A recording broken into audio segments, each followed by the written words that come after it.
Women and other marginalized groups have always faced disadvantages in the design of global energy systems, both in terms of access and decision-making. While transitioning to a green renewables-based future, let us make sure that it's also a just one. Let's reshape structures in renewable energy systems to meet the needs of all end users.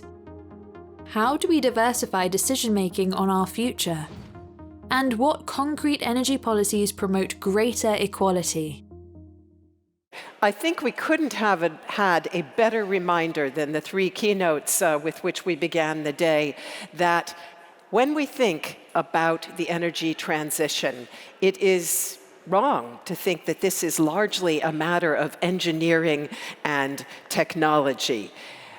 As we heard in those keynotes, it becomes an opportunity to transform not only our energy and industrial systems, but also our societies themselves by breaking down structural disadvantages and widening the participation of vulnerable and marginalized groups, and that, of course, in many places in the world, includes women.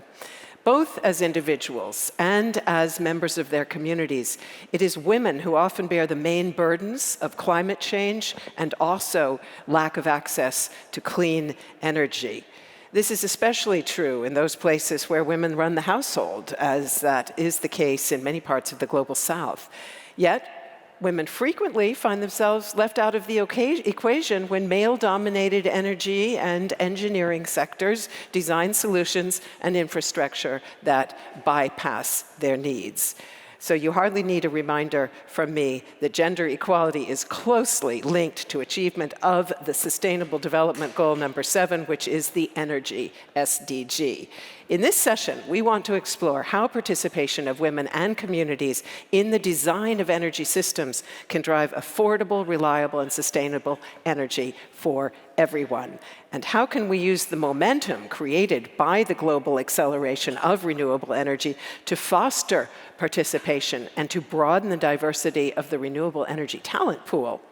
Those are just some of the questions that we're going to address with an outstanding group of speakers. It's my pleasure to introduce them, starting here with Kanika Chawla. She is Director and Chief of Staff with the UN's Sustainable Energy for All, working to advance the twin objectives of energy access and energy transition. She's also Energy Sherpa for the UN Crisis Response Group, and she formerly ran the Renewable Energy Program in the New Delhi-based Council on Energy, Environment, and Water. Great to have you with us. Seated next to her is Alex Wachira. He is Principal Secretary in Kenya's State Department for Energy. He was formerly an investment banker and has worked with an energy sector team on transformation, addressing both diversity and inclusion while driving tech innovation. Great to have you with us. It's a pleasure to welcome Catherine Stewart. She is Canada's ambassador for climate change. She previously served in leading positions at Environment and Climate Change Canada, including as Assistant Deputy Minister of International Affairs and Chief Negotiator for Climate Change. Thank you so much for joining, Catherine. Seated next to her is Chandra Govindarajalu. He's practice manager of the Energy Sector Management Assistance Program, ESMAP, at the World Bank, and he leads its global battery storage program. He also leads the Energy Climate Finance team, responsible for mobilizing climate funding. And it's great to have with us Hannah Kabir. She is founder and CEO of Creeds Energy, which is an indigenous Nigerian renewable energy company established in 2012. She works as a consultant on rural electrification and mini-grid development across Nigeria, Sierra Leone, Guinea, Gambia, Mali, and Mauritania. Great to have you with us as well. We would like to begin, as usual, with a question to the audience, so please get out your mobile devices and use the barcode that you'll see in just a moment on our screens to go to our Slido website. And here you see our barcode and our question. What do you consider effective policy measures to achieve a just energy transition? And that's a word cloud, or it will form a word cloud when you type in the word or words that you think are most relevant to answer that question. And we're going to come back a little bit later to look for the results. Now, I'd like to begin with a round of focusing on gender equality and energy access and how all of you see that nexus. And I'll start, if I may, with you, Kanika. Given your experience in overseeing the international energy transition for sustainable energy for all, perhaps you can share your assessment on how we're doing in realizing SDG 7. It calls, of course, for ensuring sustainable access for all, particularly when it comes to women and vulnerable communities. Thank you so much, and many thanks to the BETD organizers and the German government for inviting me here, and for really very thought-provoking discussions and solution-oriented conversation in the past day and a bit. And I think that this question and this conversation specifically on marginalized groups and those at the greatest risk of being left behind is so critical. And it has been coming up in the last day as well several times that there is really no way to have a complete global energy transition that continues to leave people either in energy poverty or that allows for certain groups to continue to remain out of participating in global energy markets. And this is really also what we're seeing, that while there has been a lot of progress that has been made, especially in renewable energy, but also in energy efficiency, and quite strong commitments in accelerating that effort. There is still a whole community across several parts of Africa, but also parts of Latin America and Asia, that continue to live in abject energy poverty, and where energy poverty is even growing. And this is really deeply problematic, both across the power sector as well as in clean cooking. And I think that if we really think about, there is a lot of analysis on the number of people and where they're located, and also where we can do quite targeted interventions to provide support. For instance, as geospatial mapping, energy planning, a lot of that kind of work the preparatory work has been done. It is really now the work to deliver final energy supply from reliable, sustainable, and affordable sources to, as you said in your introduction, oftentimes women that don't necessarily in those contexts have the voice. And where energy poverty is not just about access to electricity, but it's about drudgery and quality of life and access to healthcare and security issues, but also their participation in the economy and freedom from, say, things like traditional biomass collection for cooking could enable women to participate in the economy by redirecting that time towards income-generating activities, by using access to electricity to become micro and small entrepreneurs, whether in the form of even home-based businesses. And this is really central to a lot of the work that we do at Sustainable Energy for All, is how can we power this transition. Can you give us one concrete example, perhaps, of something that SE4All is doing? I mean, we're in that area. Absolutely. If I can maybe do two quick ones, because I can't pick between them. I think they're both really important. So we run a STEM training program for women who are in universities and we do this in Sierra Leone, Ghana, Kenya, and now, as of this week, in Panama. Where we are able to place young women in job opportunities. So it's learning on the job while also receiving training and mentorship so that they can participate more fully in the energy sector, which still has only 22% of female participation. So it's really kind of powering their jobs for young women. But then there's another one where we have a results-based financing facility called the Universal Energy Facility, which is basically a kind of subsidy program for creating well-functioning markets. And the requirement for that across all the 6 countries in which we run the UEF is for companies to declare how much female participation they have, how much female participation in top management, but also a special kind of focus on women-led businesses, including, for instance, say cooking as a productive use and as an income-generating activity, and how we can power that through the UEF. So really kind of targeting female entrepreneurship and supporting that space as well. Thank you very much. And perhaps staying with that question of how government and the private sector can align, let me go to Alex Wachira. And in 2019, Kenya's Ministry of Energy launched its gender policy, which aims to mainstream gender issues in policies and programs at all levels. And it aims to bring together civil society, the private sector, and government in that process. So what impacts are you seeing so far, in particular in the energy area, and what challenges have you encountered? Thank you very much, the organizers, for having this BET dialogue meeting. Indeed, is a very transformative meeting in which we are deliberating more on issues and action plans in regard to energy. Going straight to your question, in 2019, Kenya did launch the gender policy. Following the launch of the gender policy, we have since launched the accelerated clean cooking plan. Why are we talking about clean cooking? Is because about 68% of our population is still using biowood and biofuel to bring a meal on the table. And this program we anticipate that is going to help us accelerate the uptake, and by the year 2028 we should have clean cooking achievable in Kenya. We have also started another program called Kenya Off-Grid Solar Acceleration Program. This program, Kenya has certain areas, about 14 counties. Of the 47 counties, 14 counties are really not integrated into the national grid.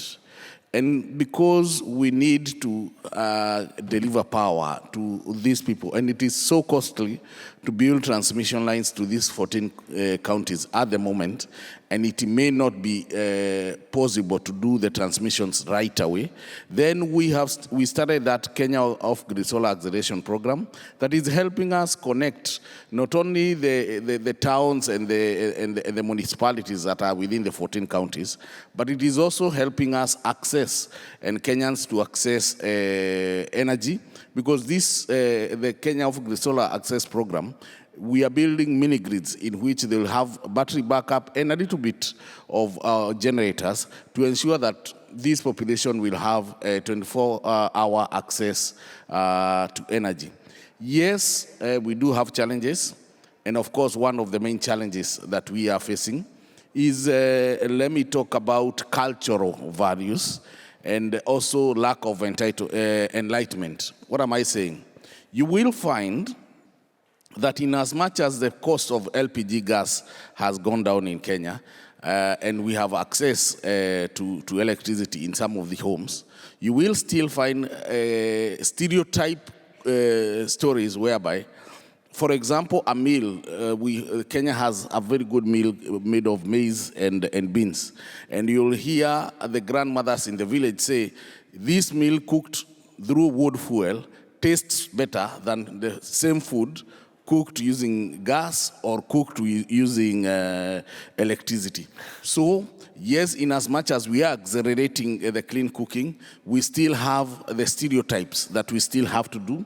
And that means that we need to do a lot of community enlightenment, and we need to fund community enlightenment such that people can embrace. Number two, you will find that in the 43,000 schools that we do have, most of them are still using wood fuel. And these are low-hanging fruits that we can be able to transform. And we have a program that we want to transform these schools. We want to put the LPG cylinders, 2,000 kg LPG cylinders in this school, so that now they stop using wood fuel and they start using LPG gas.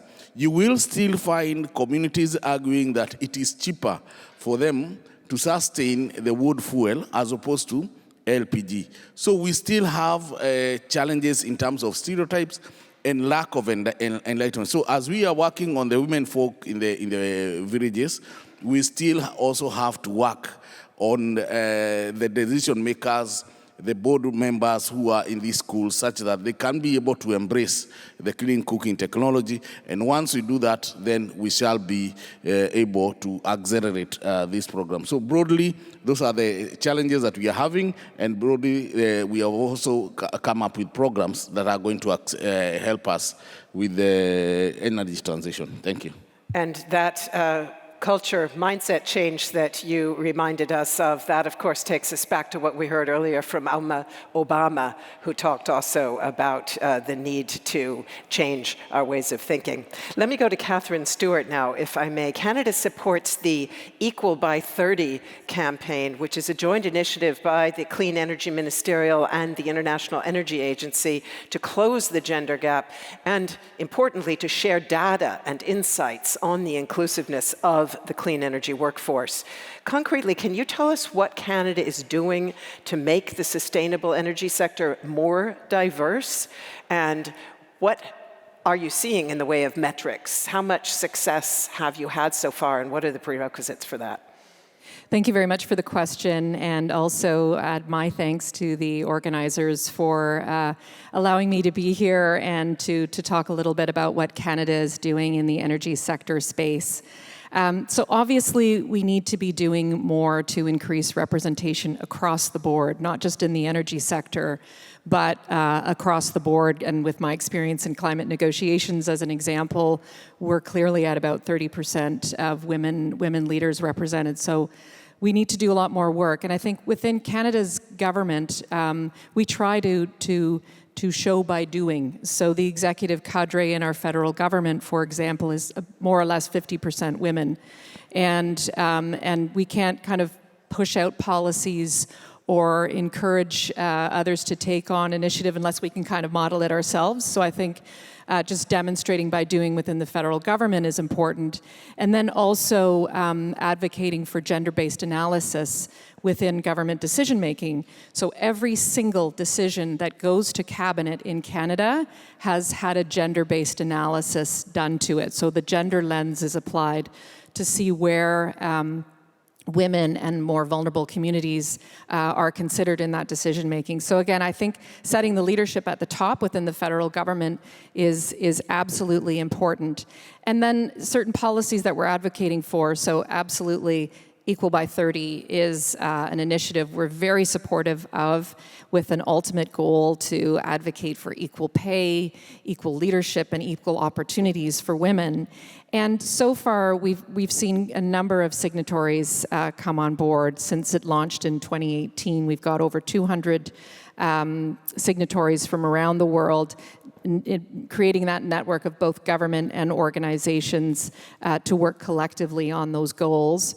And we also have had notable achievements, including the development of over 300 different commitments, 1,000 plus mentions on social media, and we also have developed a self-assessment tool. So how are we doing in implementing this? So your question's very valid, like important we're putting initiatives out there, but important that we're also able to assess. So some early results there already. And then lastly, just in the whole world of energy transition and Canada's support to that internationally, through our climate finance, we've committed $1 billion of our $5.3 billion in climate finance to support clean energy transition. And all of our official development assistance in climate finance supports our feminist international assistance policy. And that policy is in place so that at least 80% of the projects that we support have gender equality considerations, because we know that women and girls are disproportionately impacted by climate change, but we also know they can be powerful agents of change. So everything that we do with our international development financing follows that policy. Thank you. Thank you very much. And let me go straight next door to Mr. Govindarajalu. And the World Bank's Energy Sector Management Assistance Program, ESMAP, has a large portfolio of projects that do aim at advancing gender equality in the sustainable energy sector. Could you share some of the best practices and what kind of projects are proving especially impactful? And perhaps you can also say with whom you cooperate in trying to advance these efforts. Thank you, Melinda. Thanks to the organizers also. It's a pleasure to be here and participating in this conference for the second time. So gender equality is at the center of core of ESMAP's work. We encourage all our proposals to include an assessment on not only how they going to look at the gender gaps, but also activities that will help them reduce the gender gap. So just to give you some example of how the energy sector projects have done at the World Bank, in 2018, 44% of our projects had gender elements incorporated in them. By 2023, I'm pleased to say that 92% of our projects have gender assessments and also activities that are going to reduce the gender. That is number one. Second, we are engaged in a big way in research and advocacy in this area. For example, we had released a report on Power with Full Force on how gender can be integrated in hydropower sector. It is the first effort at baselining gender elements in the hydropower sector, which, by the way, only has 25% of workforce as women.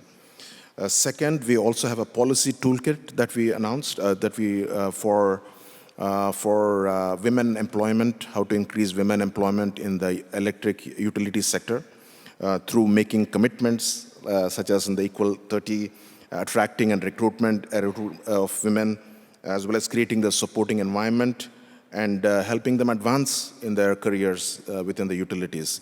So those are the kinds of things that we also do. To come to your example on a specific example, I have so many examples, but I would like to choose one where we are in fact working with the climate investment funds, which I wear my other hat of climate finance, and thank you so much to Canada for supporting us and also pushing us on gender. So in St. Lucia, we are supporting a geothermal project in which we have done gender assessments, and we have also worked with the utilities to see how to reduce the gender gap. And I'm pleased to say that about 40 women are being offered mentorship, apprenticeships and scholarships so that they can become full-time employees later on in the sector. So permanent jobs, just to give you an example of how we work. Thank you. Thank you very much. We're going to look at the word cloud in a minute, but the word mentoring is on there. And also Catherine talked about walking the talk and demonstrating, modeling what we want to happen. So thanks for that reminder. Finally, let's go to Hannah Kabir. Kabir, you're a Tech Woman alumna, and you have also done a great deal to support young girls and women embracing STEM disciplines. Can you tell us what you see as the biggest barriers that they are facing, and what measures are effective in supporting them? Thank you, Melinda. So in terms of barriers, I think essentially it boils down to the out-of-school children, where you have very few women, very few young girls and women attending schools. The numbers also dwindle when you come to universities, and especially for subjects like engineering, where you find very limited number of women participating at that level. And this also translates to very few women available to enter the workforce when it comes to STEM and sciences. Secondly, I would say the stereotypes and social constructs where certain professions are seen as not suitable for women, and especially, for instance, you see women saying it takes too long to study medicine, for instance. It might reduce my chances of getting married. So things like that. But then also prioritization is lacking, both in terms of the government support, but also even within institutions, where you find that gender is not really a top priority, or the balancing the number of women and men in the workplace is not taken as priority. So in terms of measures that could support reducing these barriers, I would say providing safe and qualitative access to education, showcasing women, and possible mentorship and programs that will encourage more young girls and women to see people like them in positions that are in leadership roles and decision-making roles. But also looking at the national energy frameworks and ensuring that the gender discussions and policies are included in them. Thank you. Thank you very much. And apropos priorities, now let's get a look at our Slido word cloud result. And a number of the things we've been talking about are to be seen here. We, of course, have capital access, financing in slightly smaller print. I also saw support for local finance. I hope you can see the word cloud, by the way, ladies and gentlemen. Yes? Okay, great. And then we also see inclusive investment. So that's the financing package, essentially. But somewhere on here was also, as I said, mentoring, quotas, which of course also increase the visibility of women leaders. And then workforce development, subsidy measures for women, technology ownership, interesting, technology for all, training. And then we have some like smash patriarchy.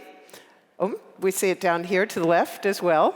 Don't know why those two didn't somehow get melded together to be bigger. Oh, okay, I see why. And yeah, I'll ask all of our panelists to take a look and then also highlight as we go through our next round of discussion what you think is noteworthy about this word cloud. Of course, at the very center, we have tax the rich, redistribution, also as a means of generating resources, especially in some societies where domestic resource accessibility is essential to improve.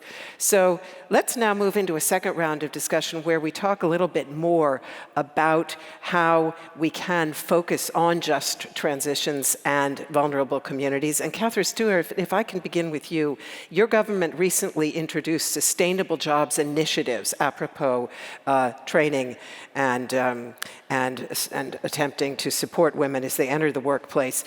They include accountability and engagement mechanisms that are aimed to put workers and communities right at the center of federal decision-making. So talk to us a little bit about what expected effects you see from this effort and how particularly that could impact the energy sector. Yes, and thank you very much for the question. And looking at the word map here, lots of words jump out, including inclusive investment, financing, and so on, that lines up exactly with what we're trying to accomplish with our sustainable jobs legislation. So we are very much committed to a worker and people-centered approach, which really ensures that our future prosperity is equitable, it's fair, and it's inclusive. And we put out last year an interim sustainable jobs plan, and that has about 10 different areas of focus, including investing in industries that promote low carbon economy, and also ensuring that workers and communities can benefit from those investments and the new opportunities that are provided that way. And so to stand up that framework, we introduced the Sustainable Jobs legislation in June of 2023. And the legislation will put in place federal policy architecture, which will look at the governance and accountability and engagement aspects of the legislation, but also it includes a few things to highlight. One is a set of principles that aim to strengthen collective work towards a cohesive approach to economic development and climate action. And then it also introduces a strategic jobs partnership council. And that is a way for stakeholders, and society to constantly engage in a dialogue in an independent way to the government about how it's going. And then also it includes a Sustainable Jobs Action Plan, which is released every 5 years to put in place measures to invest in net zero emissions. So that's one piece of legislation that we're working on, and it complements a whole series of other things that we're doing, including investments and tax incentives, as well as building on our experience in the phase out of unabated coal and the work that we've done with workers and communities to bring everybody along in the transition, putting the just transition behind that. So thank you for the opportunity to share. Thank you. And it's interesting because you mentioned dialogue with local communities, and I have to say in many years of moderating the Berlin Energy Transition Dialogue, I have never heard as much stress on the dialogue part as I have this year.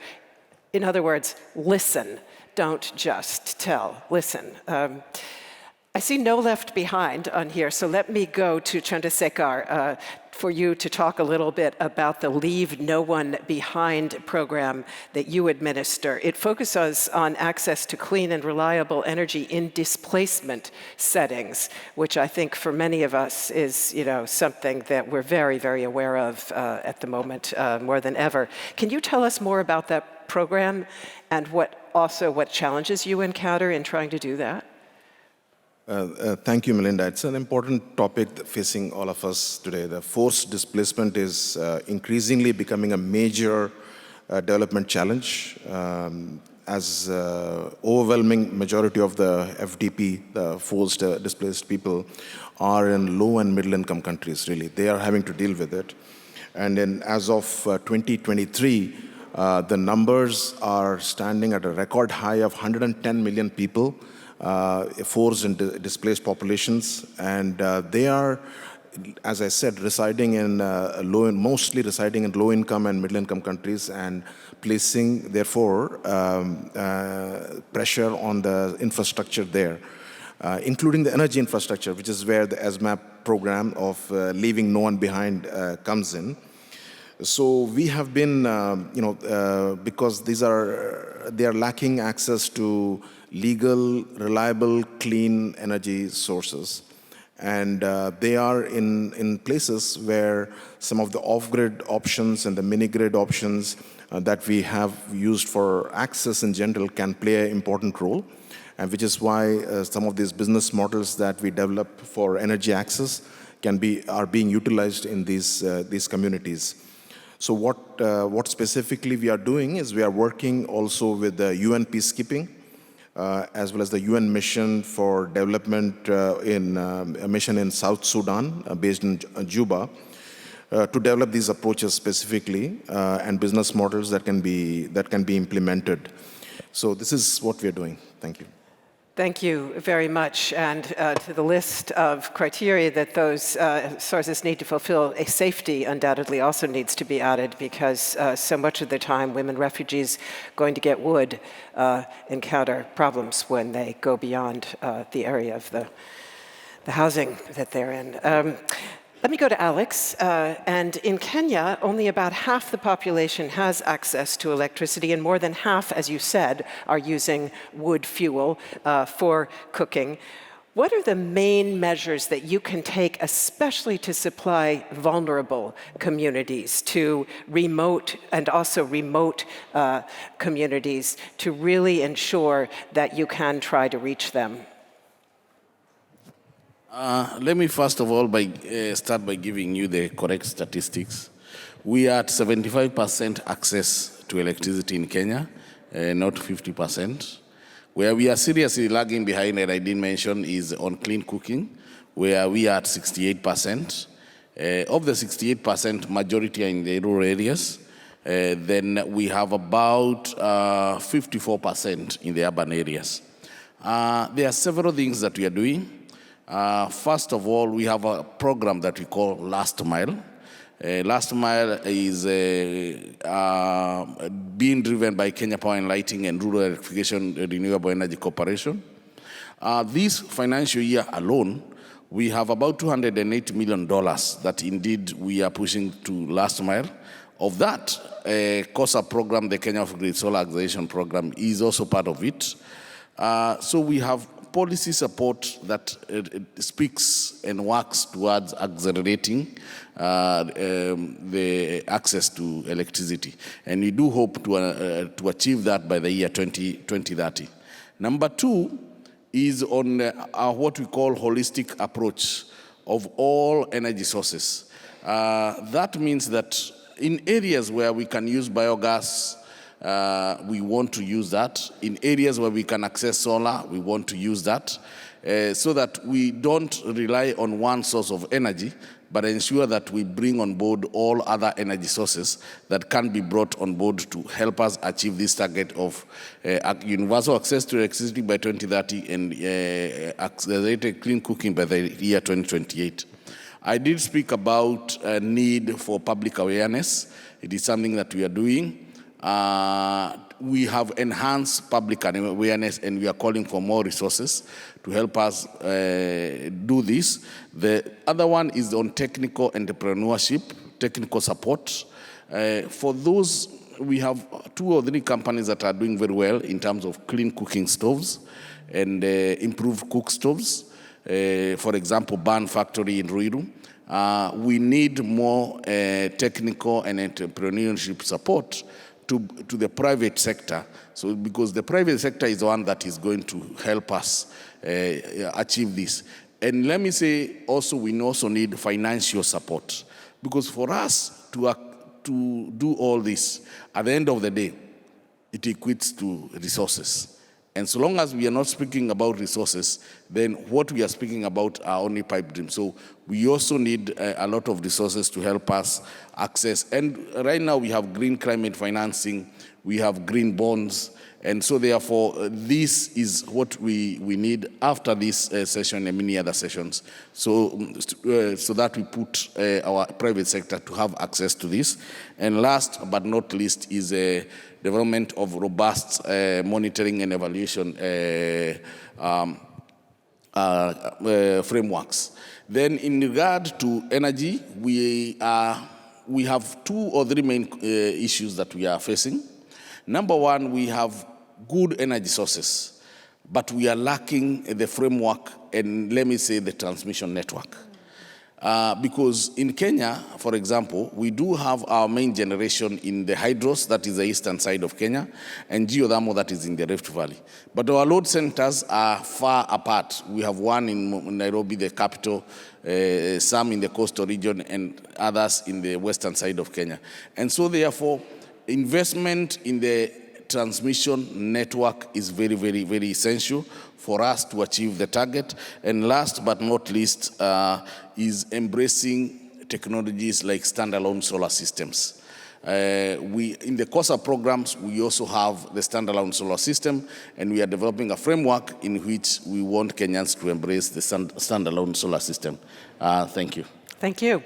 Let me go to Kanika, and you are an expert on finance. So tell us a little bit, in your experience, what is effective in trying to design clean energy markets that promote diversity and equality, and what energy finance tools are best suited to really support access, especially for the remote and the vulnerable?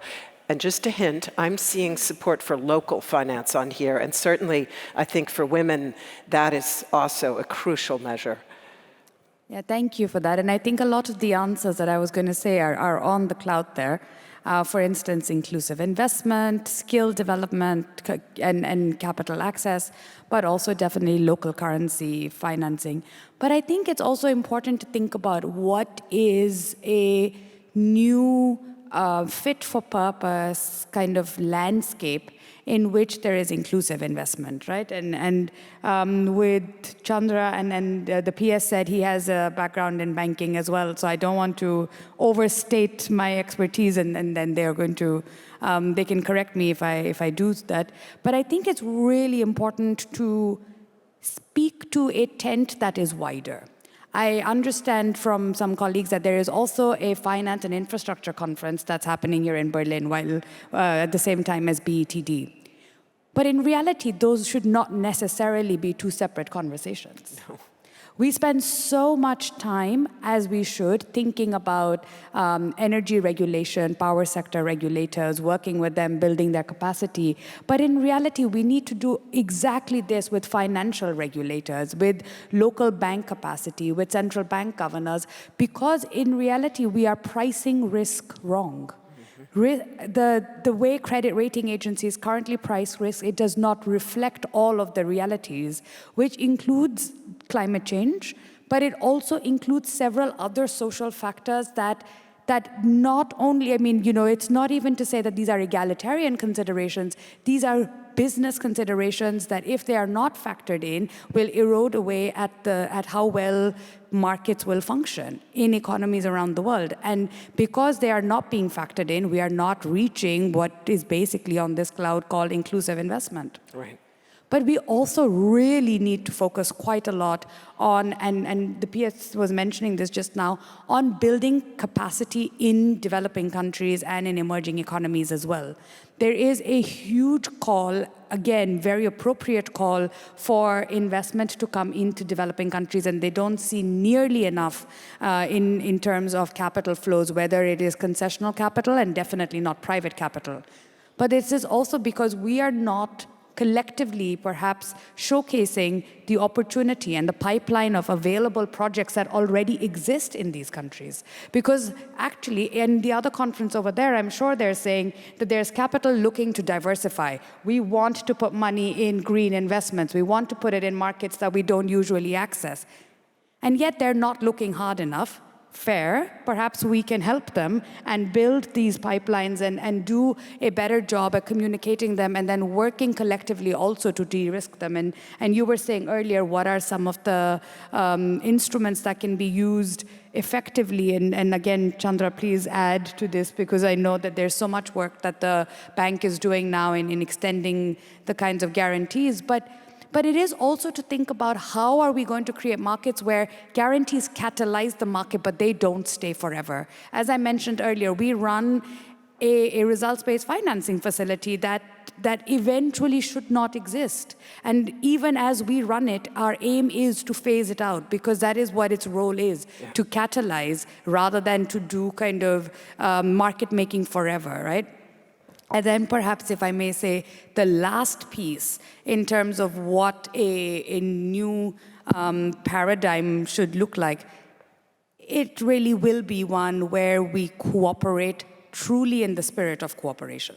Mm-hmm. And this is, it still doesn't happen enough at scale. And a lot of this cooperation perhaps needs to even happen between what are currently considered marginalized communities, and for them to speak in one voice, rather than for, say, women's group to speak at odds with indigenous group, or to speak with odds with youth groups, or even for countries that are at the greatest risk of being left behind. If they were to speak in a collective voice, they would be able to become price makers and have a much larger voice in the global debate. So I think, at least for us at SE4All, we see very much our role also to kind of bring this collaboration between groups that would otherwise alone not be able to amplify their voice enough.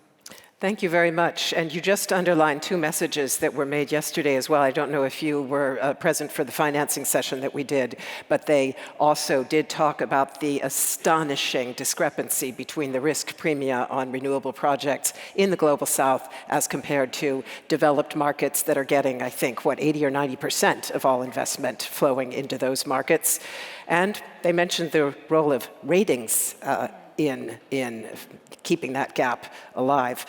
Let me now, before we'll go back to Chandra to hear more about financing perhaps in a moment, but let me first bring in Hannah to talk about infrastructure, because you have a focus on off-grid rural electrification strategies. And I'd like to ask what you think are the most effective measures to bring rural and disadvantaged communities to the grid, or bring the grid to them, as it were, and what kind of policy support is needed for that to work? Okay, so just to mention that we're also beneficiaries of the UEF, and because of that, we're able to provide more than 1,400 systems within rural communities for small businesses and households. So that is a great initiative, I must say.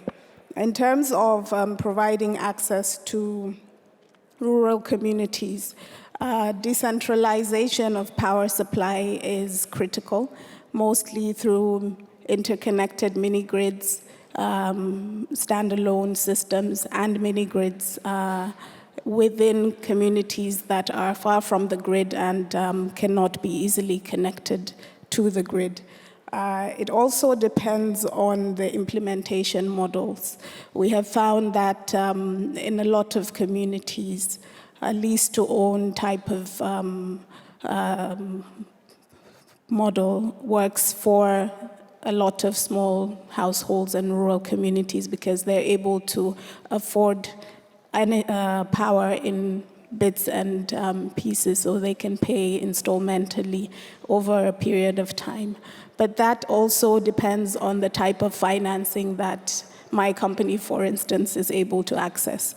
So if we're able to get blended financing, which provides some incentives and subsidies, we're able to leverage that to de-risk loans and give our customers a longer period to pay up for their power solutions. So on policies, we would like to see more policies that would focus on sustainability in terms of the types of technology being used, but also in terms of the partnerships and what the de-risking mechanisms would be for particular types of communities. Thank you very much. We are close to being out of time, but not quite. So let me ask that we do one very quick final round where essentially I would ask each of you to say, looking ahead to the future, what for you would be the most crucial step that you would want to see be taken by yourself in your own organization or country, or by other levels? And, you know, we talked about the need to cooperate, listen, and joined up action. So also, who would be the key partners for you in taking that step? And I'll go straight down the panel and let all of you just perhaps say under a minute worth of an answer to that. So please. So I think we need a combination of two things: affirmative action. And I think, Catherine, you talked about a really good example of how to do it right in a way that is also co-created rather than prescriptive, just top-down. So affirmative action across a range of issues, right? But definitely on gender, but also on other issues, on underserved sectors like clean cooking and things like this. But equally, capacity building. That kind of demand signal needs to be met with the supply, and the supply, as you were saying earlier as well, it's so focused with privileged groups, and again, and there are many different types. But if we can help build capacity and raise the overall level, then I think that is really going to drive the shift and mainstream many of the things that are otherwise left on the fringe. Thank you. Alex? For me, I look at the allies. And for the allies, I think there are two areas that we need to continue collaborating. One is more collaboration, and two is on partnership, because allies are there to help us walk the talk and help us walk together. Number two is most important, is for the same allies, and I do appreciate the kind of work that we are doing. We would not have done what we have done without you. But there is need for more, and there is need for the allies to take more action and ensure that they help us in building capacity. They give us more resources to ensure that we do meet the transition timelines that we do anticipate to meet. And most important is, for example, in clean cooking, we give dignity to our women when they cook using clean cooking technologies. So for me, I speak to the allies and closer partnership between allies and us in the developing countries. Thank you. Thank you very much. And I'm glad you used the word ally, because allyship is, of course, what Berlin Energy Transition Dialogue is aiming at its very foundations. Catherine? Yeah, I think for me, the energy transition is happening, and it's a question of how are we supporting that energy transition. And the most important message I would want to emphasize is to bring everybody along. And we have that experience on coal phase-out in Canada, going into the communities, talking to the businesses, talking to the workers, talking to Indigenous representatives, and that's how you get buy-in. And I think we have to be working on that across the board, whether it's in our domestic policies, but also in our international efforts as well, because that's the way we are going to move ahead as fast as we need to be moving ahead, which is urgent. Thank you. Thank you. Chandra? Thank you.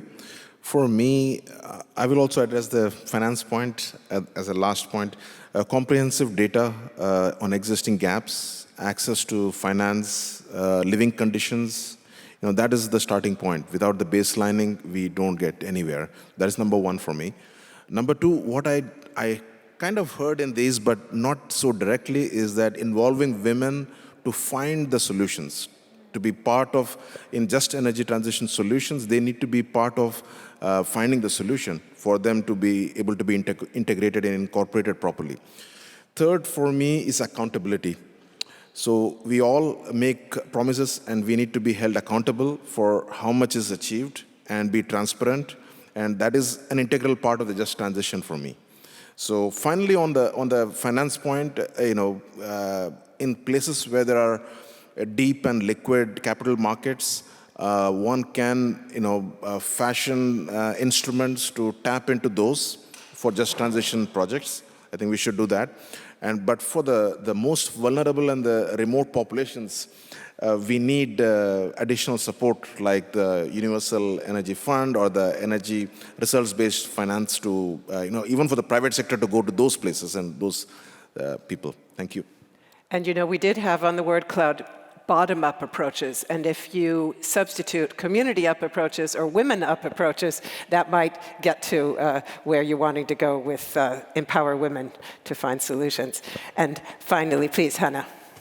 I would say multi-level partnerships are very important, but also finding ways to accelerate the implementation of the programs and the solutions that would help to reach the targets that we're reaching for. Thank you very, very much to all of you for this very valuable debate. And, Alex mentioned the word allyship. It's also very much about empathy in the sense of understanding those with whom we want to work. And you've given us some powerful messages about how we can look at their needs, find out more about them, measure them, and listen. So I greatly appreciate your participation. Let's give them a very warm round of applause, please.